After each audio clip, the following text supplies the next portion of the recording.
नमस्कार दोस्तों, मेरे चैनल में आपका स्वागत है। सिंहासन बत्तीसी की आज 15वीं कहानी है, तो चलिए शुरू करते हैं। 15वीं पुतली सुंदरवती की कथा इस प्रकार है। राजा विक्रमादित्य के शासनकाल में उज्जैन राज्य की समृद्धि आकाश छूने लगी थी। व्यापारियों का व्यापार अपने देश तक ही सीमित नहीं था, बल्कि दूर के देशों तक फैला हुआ था। उन दिनों एक सेठ हुआ जिसका नाम पन्नालाल था।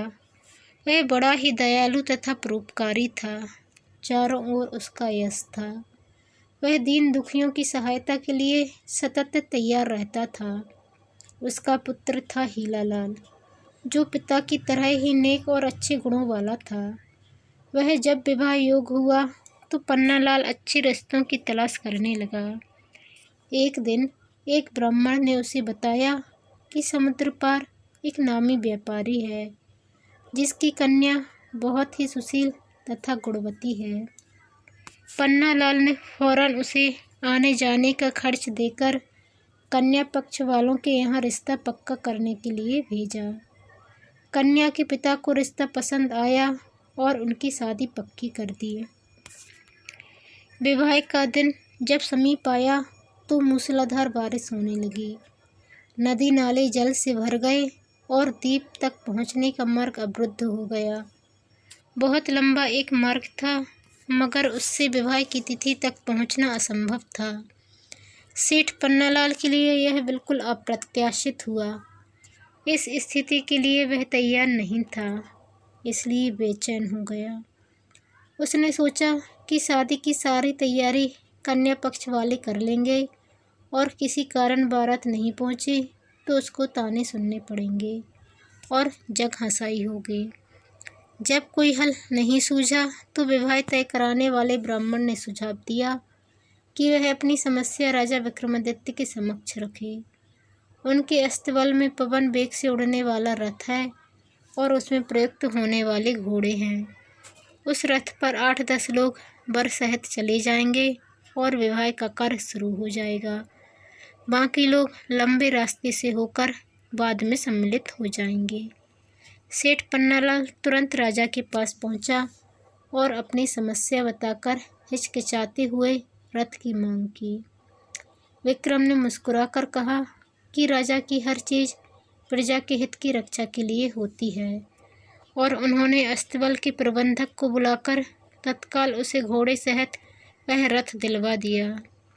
प्रसन्नता के मारे पन्नालाल को नहीं सूझा कि विक्रम को कैसे धन्यवाद दें।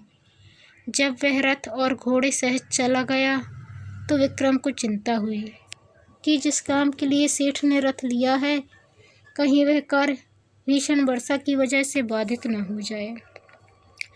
उन्होंने माँ काली द्वारा प्रदत्त वेतालों का स्मरण किया और उन्हें सकुशल वर को विवाह स्थल तक ले जाने तथा विवाह संपन्न कराने की आज्ञा दी। जब वर वाला रथ पवन वेग से दौड़ने को तैयार हुआ तो दोनों वेताल छाया की तरह रथ के साथ चल पड़े। यात्रा के मध्य में सेठ ने देखा कि रास्ता कहीं भी नहीं दिख रहा है। चारों ओर पानी ही पानी है, तो उसकी चिंता बहुत बढ़ गई। उसे सूझ नहीं रहा था कि क्या किया जाए। तभी अविश्वसनीय घटना घटी। घोड़ों सहित रथ जमीन के ऊपर उड़ने लगा। रथ जल के ऊपर ही ऊपर उड़ता हुआ निश्चित दिशा में बढ़ रहा था। दरअसल बेतालों ने उसे थाम रखा था और विवाह स्थल की ओर उड़े जा रहे थे। निश्चित मुहूर्त में सेठ के पुत्र का विवाह संपन्न हो गया। कन्या को साथ लेकर जब सेठ पन्नालाल उज्जैन लौटा तो घर के बदले सीधा राजदरबार गया। विक्रमादित्य ने वर वधू को आशीर्वाद दिया। सेठ पन्नालाल घोड़े और रथ की प्रशंसा में ही खोया रहा। राजा विक्रमादित्य उसका आशय समझ गए और उन्होंने अश्व तथा रथ उसे उपहार स्वरूप दे दिया। दोस्तों, आपको ये कहानी कैसी लगी कमेंट कर ज़रूर बताएं। चैनल पर नए आए हैं तो प्लीज़ चैनल को सब्सक्राइब कर बेल आइकन को क्लिक